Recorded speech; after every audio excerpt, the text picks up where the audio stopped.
The rivalry is back on. Welcome back to the Cody Foger podcast, and the Colts played their first game of the season. It was an exciting game, but unfortunately the Colts fell short in overtime to the Los Angeles Chargers by a score of 30-24. Derek Larger's with me here. Derek, what a game from the Colts. Even though they lost, I thought, all things considered, it was a very entertaining game. And my blood, I was so hyped up from that game yesterday. It was absolutely crazy. And it's taken me the whole day today to calm down because it was such an exciting game of back and forth and disappointment and then excitement. And even though the Colts lost, Derek, it was a fantastic game. What are your impressions from the Colts? I guess we can start from the Colts offense. What were your impressions from the Colts offense from yesterday's loss? Yeah, I mean, I don't think I've ever been more excited for a loss in my entire life. I didn't really have a whole lot of expectations for it, but knowing that the game was that close, it definitely left a bright spot for me. In regards to the offense, obviously it took a little bit for the offense to get going. First couple drives, we saw the first drive, they went 3 and out. Second drive, they marched down, could have gotten points, but ultimately didn't due to missing a field goal. And then took a couple more times, to get going. Offense definitely took some time to get you in the rhythm of blocking, especially for the run game. I mean, what was it? They had 23 yards rushing in the first half and then had 150 in the second.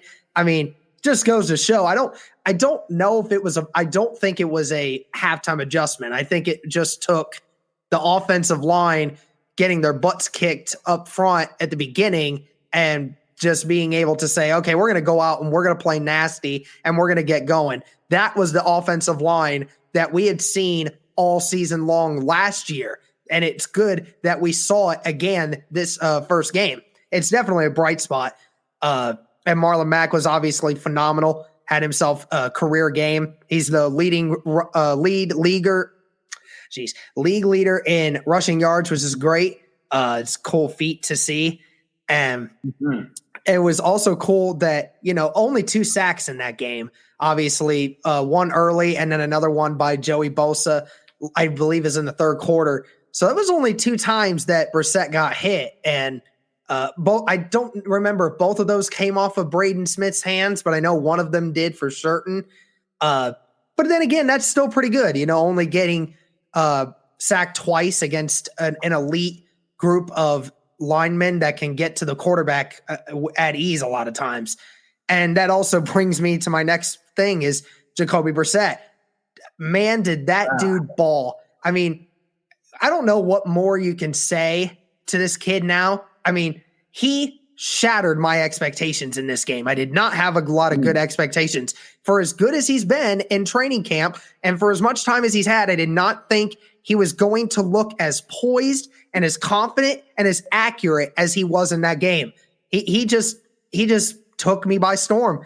When you can complete 75% of your passes for 240 yards and get 2 touchdowns and throw no interceptions, he definitely did his job, and he did it almost as well as anybody. And it's really good to see. T.Y. Hilton had himself a game.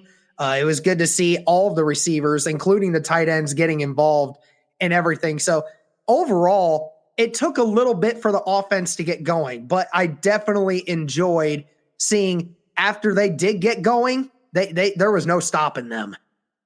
Yeah, and I had Chargers reporter Chris Hayre on with me last week, and he really touched on this Chargers defense. Yes, they were missing Derwin James, which is a big factor, but this Chargers defense, they're a pretty solid unit, a pretty good unit. I mean, they got 2-star pass rushers, which you talked about, Joey Bosa, and then Melvin Ingram, who has been a star ever since he came into the league. And then they got, all-pro corners and Desmond King, and I can't remember the other one offhand. So they have a good defense. Oh, by the way, they have Thomas Davis as well, who, despite his age, is still a very good player. And so I'll start with the quarterbacks, like you mentioned. All things considered, Jacoby Brissett went 21-27, so pretty good completion percentage there. 190 yards and 2 touchdowns, a quarterback rate 120.7. If you factor in, Derek, that what they ruled an incomplete pass on that Eric Ebron touchdown, I mean, he had over 200 yards, 3 touchdowns, no interceptions, protected the ball phenomenally. I don't think the Colts turned the ball over. No. And so, I mean, great on Jacoby Brissett, man, for I think that's something that a lot of people in 2017, it was not a good season, obviously. A lot of people, I think it got lost in the shuffle a little bit, but Jacoby Brissett was a really good quarterback in terms of not turning the ball over, and that he showed it again. He's a very good player in that. Yes, he has a lot better supporting cast now, and Marlon Mack, who I'll talk about in a second, had a phenomenal day. But all things considered, in his first NFL start against that defense, Jacoby Brissett, man, blew my expectations out of the water. I mean, it looked like poised in the pocket, and that was something I was really curious about. Is he going to be poised in the pocket? He only took 2 sacks. I don't really think either of them were really his fault. And that was another thing that people questioned. Can Jacoby Brissett, yes, it's something where sorry, I lost my train of thought there. I just got a text. But no, I think the question was, yes, in 2017, Jacoby Brissett was a starter, but we all had that expectation, right, that Andrew Luck was going to come back. Jacoby Brissett wasn't going to be this team's franchise quarterback moving forward. But obviously with the Luck news and Luck retiring, now it falls on Jacoby Brissett. Jacoby Brissett right now is the future of the Colts, and that's just a reality. And so the question now is, can he be a franchise quarterback? And that's a lot of pressure. I mean, I know Jacoby Brissett's a pretty calm and collected guy, but you can't ignore, Derek. That's a lot of pressure to put on a guy, especially in a hostile environment, week 1, not even at home. I think Jacoby Brissett showed a lot of things for me. He showed a lot of poise as a starting quarterback in this league. And honestly, I think he showed that he belongs as a starter in this league, and he could potentially be the Colts franchise quarterback moving forward. But moving on to the running backs, yeah, like you mentioned, the Colts in the first half were atrocious running the ball. I mean, they had 23 yards rushing or something terrible like that. And then the second half began, and the offensive line really started to find their rhythm. And that was one of my keys to the game, Derek, was, okay, yes, you have those star-studded pass rushers on the outside, but in the inside, who do you really have, right? I mean, they didn't really – and Brandon Mebane, I guess, but, I mean, I feel like I would argue that all 3 of the Colts interior offensive linemen are as good, if not better, than Brandon Mebane. And then you just got some unproven players. And so I thought that was one of the keys to the game, is just rushing it inside, right? If you can take care of those guys on the outside, the Chargers are weak in the inside. And the Colts really started to take advantage of that. And, I mean, you even saw it on that 2-point conversion, right? Jacoby Brissett had been hot all day. What'd they do? They went to the ground and they scored. And that tied the game up, sent us to overtime. And so all things considered, man, I was impressed by him. Jacoby Brissett showed a lot of good things. It was good to see Paris Campbell get a handoff. We kind of expected him to have kind of a gadget type role, so it was good to see him get involved in the offense in that way a little bit. Moving on to the wide receivers, T.Y. Hilton, man, I'm sitting here in my office staring right now at my signed T.Y. Hilton jersey, and I am the happiest man on the earth because T.Y. Hilton, man, every year he's consistent. Every year he's a leader, and he is one of the players who I think, out of all the players who are in the captain badge, I think he is the player that's the most deserving right now on the Colts. I mean, he showed why again. I mean, 8 receptions, 87 yards, again, against very, very good cornerbacks. He also had 2 touchdowns. And, man, Derek, I just want to get your thoughts really fast. What did you think about that T.Y. Hilton play, that last touchdown play he had when he was behind the line of scrimmage, looked like he was going to be tackled for a loss, and then he takes it in. He makes some guys miss, takes it in all the way for a touchdown. Man, how hyped did that get you to see T.Y. Hilton making guys miss like that, especially after the injury he sustained last year where he couldn't hardly run because he had an injury to his ankle and it just hindered him. Man, how hyped did that get you yesterday to watch that? Well, it got me so hyped to the point where I think my neighbors hated me after that one. They definitely heard me a bunch of times, and especially when Ty did that. I was on the phone with my brother because he wasn't able to watch the game, and I was talking to him as it was happening, and I was yelling. Him and I were yelling, and it was funny. I mean, that is T.Y. Hilton. I mean, I don't know why people seem to think that surprises them. He's been doing that his entire career. He always makes special plays like that at the end. And you know what? If you're not gonna tackle him really well, he's shifty. He's gonna get off of it, and he's quick and great body control. I mean, another day where he had 8 receptions for 87 yards and 2 touchdowns. That's not going to blow up the leaderboards on anything, but you just look at him, and that's just another day of where he dominated. And it's just exactly what he always does. Like I said, that touchdown itself was really great to see. And I heard some of his comments after the game, as distraught as some of them were. He said to Jacoby Brissett, said that if you ever get in a situation where you don't know what to do, come to me. Just throw it to me. Please, just give it to me. I will get it.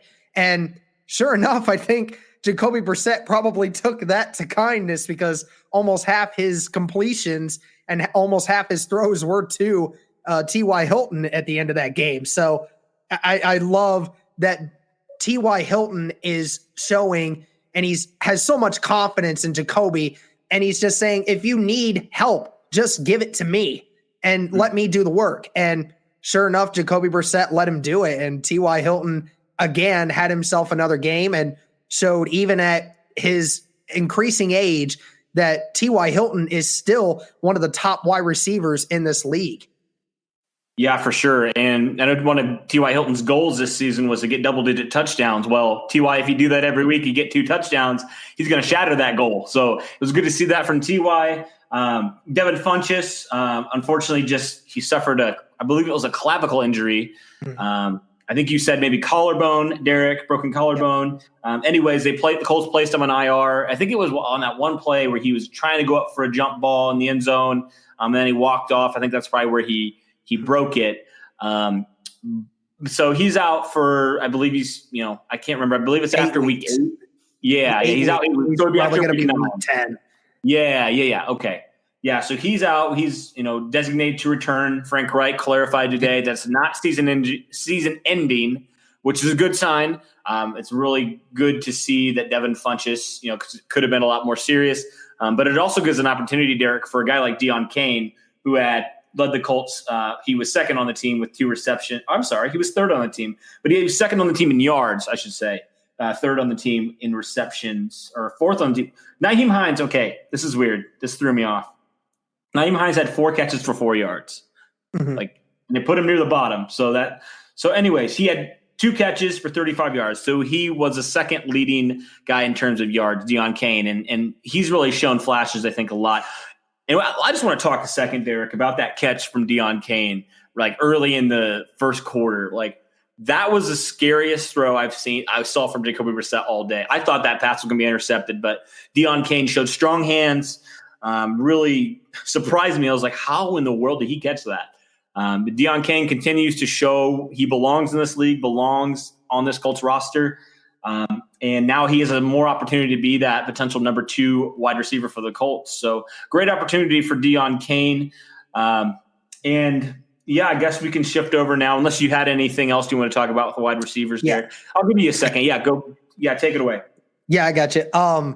Yeah, in regards to the Devin Funchess news, that definitely stinks. That definitely is a hit to the wide receiver core, because even though Devin Funchess didn't have a lot of chances to catch the ball in that game, the ones that he did make did come at pivotal moments, especially that 4th down on that last drive that we went to tie the game up. So that was definitely pivotal.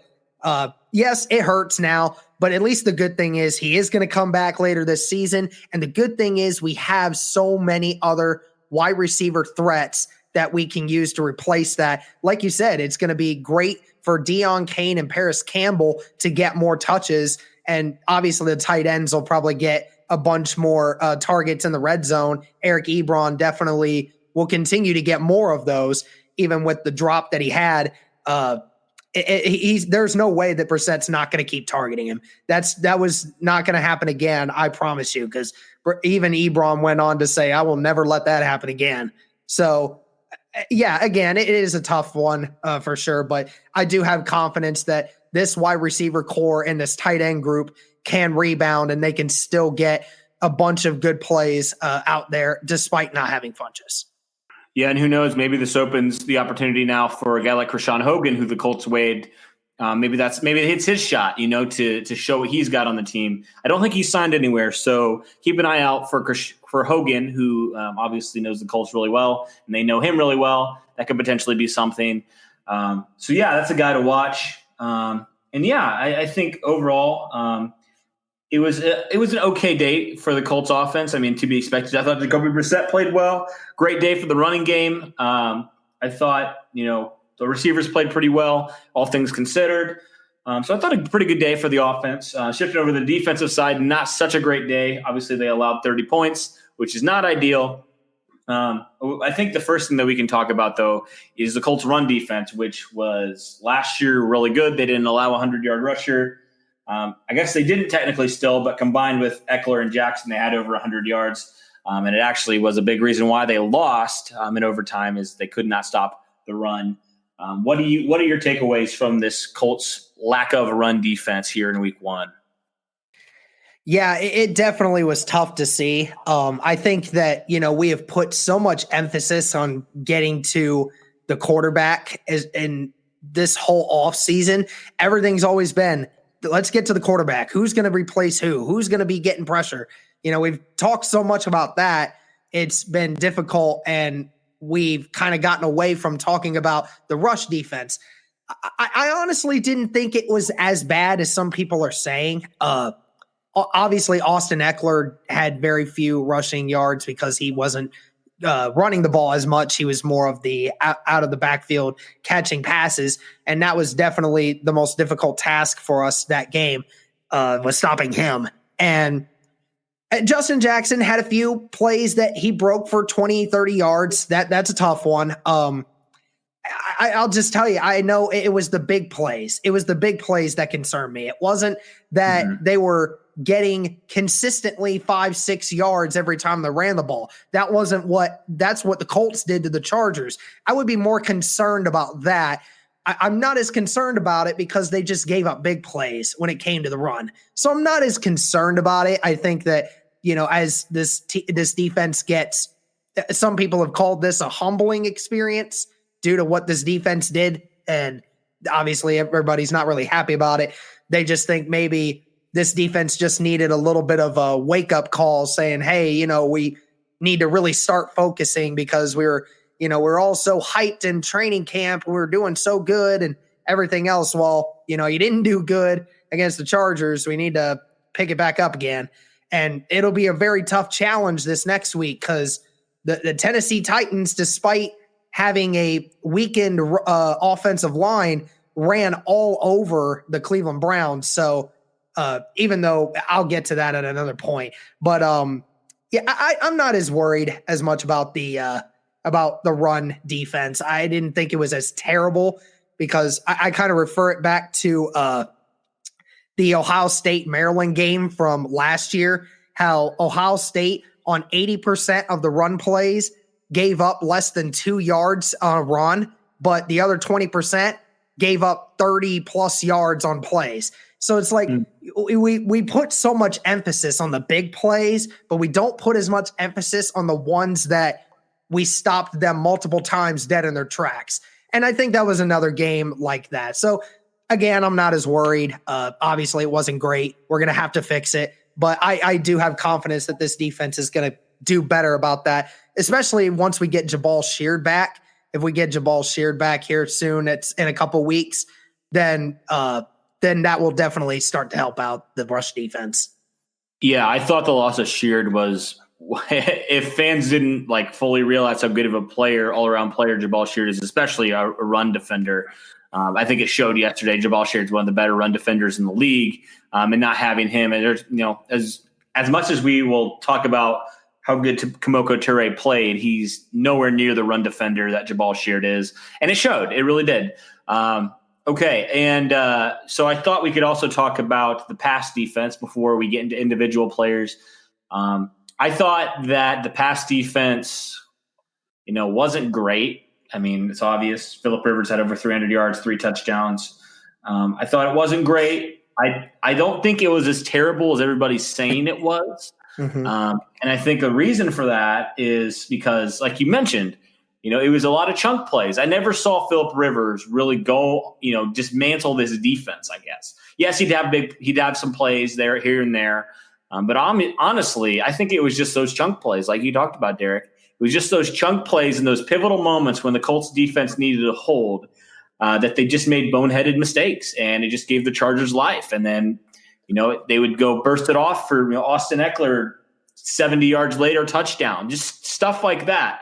That stuff adds up. And it's just those pivotal moments, Derek. And then this is something, that Frank Reich talked about last year. Like, the reason why the Colts were 1-5 last year is not because they were a bad team, but because they shot themselves in the foot. Mm-hmm. And that's exactly what this defense did multiple times. And you start there with Danico Autry. What a boneheaded play. I mean, how many times are you told, do not hit the long snapper? Like, we know that, and we don't even play football anymore. Like, you don't hit the long snapper, and Autry did that, cost the Colts 4 points, right? It could have been just a 3-point field goal attempt, and it gave the Chargers life, 1st and goal, and they score. And then another play you got with with Kamoko Ature getting a strip sack, and then Justin Houston's offsides. And then the next play, the Chargers throw that touchdown to Austin Eckler. Like, those plays right there are huge. Like, right there, it's the difference between 14 points and 6 points. Like, that's odd. Big thing. It's odd that the veterans made those mistakes too. It is. It's really strange. And then, now going back to the offense real fast, Eric Ebron, right? Eric Ebron, if he catches that touchdown, if he maintains possession, I know that's argued probably among some fans, but if he maintains possession the whole way through, we're not even talking about this. The Colts win. I mean, the official definition of that was they were admitting that he did not maintain control. He had possession of it the whole way through the catch, but the problem is he lost control of it as he was sliding out of bounds. That was the official reason why. But again, that term control is used so loosely that so many of us are saying, well, you could have interpreted it this way, because Ebron never lost the ball. He never did. He just ended up having it jiggle. But even then, most NFL people say nowadays, even if you jiggle the ball in your hands, it doesn't matter as long as you have possession of the ball as you're going out of bounds, it still counts. So that's another reason why people are being so mad about it, because you have a legit argument for both sides of why that call should have been overturned or should have been upheld. Yeah. But, even if that play, that's a debatable play, but even if that play doesn't happen, right, the Colts made so many dumb mistakes that are just things that they'll have to clean up, right? There's just things that they're going to have to clean up. And that's the beauty of having 16 games, right? You do those dumb mistakes. I mean, we saw it in that preseason game. Both teams looked awful for the entire game. They did 10 points won the game. Those offenses looked awful. Just terrible. And that's the point of, I think, a couple weeks, you're refining things. You're trying to figure out, what works, what doesn't work, what do we have to clean up? And obviously the Colts have a lot of work to do, but I just have to say, Derek, and I know I kind of got off topic here, but how refreshing is it to know that even though the Colts made all those dumb mistakes, right, they shot themselves in the foot multiple times, they were talented enough to not just stay in the game, but to even win the game. That has to be so refreshing for people to hear. And I know it's hard to hear a loss. I really know it's hard to hear a loss, but it has to be refreshing to know your team just stood toe to toe with the team that played I think they played the AFC divisional round. One of the top teams in the league last year. I would argue, a top team in the AFC. And they stood toe-to-toe with them, with Jacoby Brissett, not even with Andrew Luck. That's a different story if it's with Andrew Luck. And not a knock on Jacoby Brissett, but Andrew Luck was MVP candidate last year. Right. And the fact that the Colts were able to do that with Jacoby Brissett, right, and without Jabal Sheard, they were able to do that. I mean, I think it just speaks to the talent that Chris Ballard has acquired, and also to this coaching staff. And we can rag on this coaching staff for the undisciplined plays and stuff like that, but, I mean, that just goes back, Derek, to that culture that the Colts have, right? That never give up mentality of we're never out of it, right? Exactly. And I think that is something, man, that Colts fans should just hold on to. Yes, it was a tough loss. And believe me, I was upset. I was so upset yesterday that the Colts lost. But then I look at the long-term picture and I'm like, this team's going to be all right. This team's going to be all right because they have the right guys, right? They have the right guys steering the ship. They have a very talented and very deep team. And also, besides Justin Houston on defense, their defense is very young. It's a very young unit. It's probably one of the youngest in the NFL. If you take away Houston and maybe Sheard, who else do you got? Absolutely. You think Anthony Walker would probably be the next guy up, or Malik Hooker would be the next guy up. They have a really young defense. And obviously with young players, sometimes it takes a little bit of time and, to figure out the kinks and stuff. But, okay, I'm done. I'm done ranting. Yeah. We will talk about the pass defense. And I kind of already touched on it a little bit. But this pass defense obviously wasn't great. But I had to look up at one point when the announcers were like, yeah, that's Phillip Rivers. He just threw for 300 yards. And I was like, this late? It seems like Phillip Rivers just throws for 300 yards like it's nobody's business. But you take away those chunk plays, right? You take away that 60, 70-yard play, take away that long bomb on third down. That's another play I forgot to mention, that long jump ball where anybody can get it, and the Chargers unfortunately got the jump and got the touchdown. You take away those plays, right? And Phillip Rivers doesn't have 300 yards. And I think that is something the Colts should be impressed about, is this is a Hall of Fame quarterback. No doubt, no question. Hall of Fame quarterback. You still one of the top quarterbacks in the league, and you were able to pretty much hold him in check. He wasn't tearing your defense apart, right? He wasn't tearing your defense apart. And I would be remiss if we didn't talk about Malik Hooker, man. That interception was one of the coolest interceptions I've seen. I remember I was sitting on the couch just the Colts lost, just a little bit upset, just sitting there kind of bummed. And then I look up and I see that, and I'm like, I literally said this, and I was like, holy. And I don't usually say those words. It just caught me by surprise because I was just like, wow, he just did that. And I think he for all those people who say Malik Hooker's overrated, I hope you watch that play, and I hope you really reconsider your life. But because I've been a Malik Hooker defender ever since he was drafted, and last year when people were saying Malik Hooker's a bust, I was like, are you crazy? And so that was good to see from Hooker. And this pass defense wasn't great, but I just think in those critical moments they just made some boneheaded mistakes overall. Obviously, things that you can clean up. But what were your thoughts on the Colts pass defense, Derek? Yeah, Phillip Rivers even mentioned that he saw Malik. He just did not think Malik Hooker was going to be able to close on that ball the way that he did, which again goes to show you just how athletic Malik Hooker is. Now, real quick here before we obviously mentioned Vinatieri. We obviously mentioned the boneheaded play by Danico Autry. We mentioned those two that ruined this game, right? Well, here's the thing. What you talked about the Keenan Allen pass. I don't know if you remember, if you've seen this, Cody. I'll have to show you the film. But Austin Eckler on that play tackled Kamiko Toure as he was pressuring Phillip Rivers.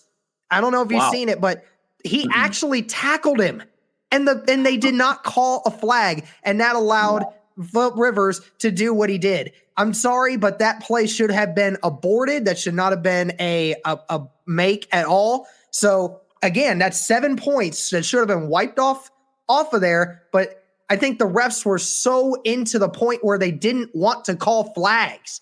But that was an obvious one. That should have been it. But of course, I'm not going to get too far into that one. But the other one where Eckler broke the 60-yard touchdown pass where he seemingly just busted off of 2 or 3 defenders, that's just something you can't have happen. You just can't allow something like that to happen because it's always going to come back and bite you in the butt. I mean, sure, we scored the 63-yard touchdown run by Marlon Mack to respond after that, but that is, again, a bonehead mistake that should not have happened because ultimately that could have – just think of how many points we keep talking about. Danico Autry doesn't make that bonehead mistake, right? That's 4 points he cost us. Vinatieri cost us 7 points, so we're up to 11. Actually, 10 points. Yeah, because he missed an extra point and 3 field goals. Did he miss 3 or 2? No, he missed 2. He missed 2 field goals because he made 1. He made 1. But he missed 8, so that's 11 points there. And then if you take away the Keenan Allen touchdown because it was an obvious hold that kept Toure from getting to Rivers, that's 18. If you don't give up the big touchdown run to Eckler, which you should have obviously made the tackle, that's 25. I mean, obviously we don't know the result of either one of the first two or those two touchdown drives that they had, but ultimately we know if Danico Autry hadn't screwed up and Vinatieri didn't screw up all those times, we could definitely say we had at least 11 points hung up on the board. So that's just my rant for the moment there. But in regards to the passing defense, yeah, we were playing really loose. Obviously Eberfliss's game plan was to keep everything in front, not let anybody get burnt down deep. Obviously we knew that was going to happen, but in regards to that, they allowed so many catches in the middle of the field, just the 15, 16, 17-yard touchdown catches right in the middle of the field. And I mean, as much pressure as we kept getting on Rivers early, if you're just going to keep giving up that much room in the middle, I mean, unfortunately, that's just not going to work out in the end. So as much as, you want to give Rivers the credit for that, I mean, I could have thrown balls in the middle of the field the way that defense looked. Obviously, Eberfliss is going to have to think of a game plan to better combat that. Obviously, Tennessee this next week has a bunch of decent receivers. So, and Delaney Walker had himself a game. So they're definitely going to have to be spot on with this defense. Cause Tennessee looked really good last week. No question about it. And in regards to, you said we're 1-5. We're not going to be 1-5. I would be highly shocked if we started the year again like that. Even if somehow we lose to Tennessee, I think that Reich and Eberfliss would have a game plan to be able to stop Atlanta and be able to stop Oakland. We obviously saw how Atlanta looked against Minnesota, and they looked god awful. Oh, gosh, and then that was horrible. That was horrible on them. Horrible. Minnesota and Atlanta neither one of them have a defense. So I fully expect the Colts to just run it down their throats all game long. And in regards to Oakland, they no longer have Antonio Brown. So I'm not as worried anymore about our receiving things. I think that we'll beat that game, especially since those two games are at home. Obviously going on the road first game against a really good team. It's never easy, but like you said, the tough it out, never give up mentality is there. Sorry, I'm getting a little off track here, but yeah, in regards to the pass defense, Malik Hooker had himself a good game. The team itself did pretty good. Just ultimately, we just have to come up with a better game plan for next week. Yeah, for sure. And that was something I think we all kind of predicted. I think Andrew actually predicted the Colts to win. So, but I think you and I kind of predicted, Derek. We both kind of expected the Colts to lose. So it shouldn't come as a shock that this happened. I just think that we're more shocked that the Colts put up the fight that they did. And that's a good thing, a good thing to have.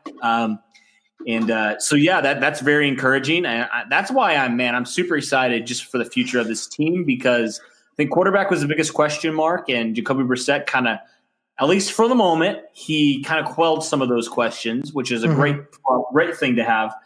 Before we hop off here, Derek, I wanted to give credit to those rookie pass rushers, I guess young pass rushers, I should say, not just rookies. In Kamoko Toure, who really, if Justin Houston wasn't offsides, he has a sack. He has 2 sacks then, 2 strip sacks. He was a force out there. I think, we talked about it yesterday. We think Kamoko Toure is going to be a special player for the Colts, and he's really shown a lot of growth from year 1 to year 2. Ben Bandigu also had half a sack, which was encouraging to see. Al-Qadim Muhammad, who's filling in for Jabal Shear to that starting end position, also had a sack. And so that's encouraging to see from 3 guys who are under 25 to just see how much they've developed. And, I know Bandigu was kind of like a question mark. We hadn't seen a whole lot because he was out. He was injured for a while. But Bandigu, man, he showed some flashes there. Kamoko Toure showed some flashes. They all showed some flashes. And that should be encouraging from a Colts standpoint because, for so long, man, the Colts have had no pass rush outside of Robert Mathis. After Robert Mathis retired, there was, no pass rush whatsoever. Right. And so that has to be encouraging to see some of those young defenders, just getting after the quarterback and causing some ruckus. And, and also you have to factor in the Chargers did not have good tackles at all. And that's a factor for sure. But I think it's good to see that. And that's something that we've talked about, Derek, time and time again. On these young players is, can they do it week in and week out? And especially I'm talking about Kamoko Toure here. Can he get consistent pressure every single week? And I think in the preseason, he showed that he was getting consistent pressure, and it was good to see it translate now to an actual NFL game against, number ones instead of going against number twos or what have you. But it was encouraging to see, man. I'm excited for where this team is headed. Is there anything else you want to say before we hop off here? Yeah, again, Colts Nation, just try not to think too much of this one. It was, again, like I said, you're on the road. It's a very tough opponent. Even with all the injuries they had, still one of the tougher opponents that they'll face all year long. And even with so many times in that game that they could have given up, neither side wanted to give up, and it showed. And also, big shout out to the Colts fans at that Chargers game. It is crazy to see the fan support that was there. Certainly the Colts gave you guys a good bang for your buck. Even though we lost, you guys definitely got to enjoy a good game all the way down to the end. Again, thank you, the Colts fans, so much that were there, and obviously all those that were watching. This team's only going to go up from here. They are. They're only going to go up from here. You learn from your quote unquote rookie mistakes and you just get better. And as the season goes along, I expect great things with this team. Absolutely. They still got 15 games to do it. Just got to believe, just got to correct a few minor things, and the team will be all right. I firmly believe that. The team will be okay. Yeah. Well, thank you guys for listening to this podcast. I hope this was encouraging to you if you're feeling discouraged from the loss. I know it can be hard. You can get caught in the emotion of it, and it's hard to see positives, but there were a lot of positives. There really were. A lot of good signs of this team moving forward. I think that the team will continue to grow. They're still a very young team. Will continue to grow, continue to find that cohesion with each other, and they got the right guys to right the ship. So don't worry about it, Colts fans. I hope you guys have a great week, and we'll come back probably in a couple days here with a preview for the Titans podcast. So, all right, well, appreciate you guys as always. Thank you for the support. We love you guys, and go Colts.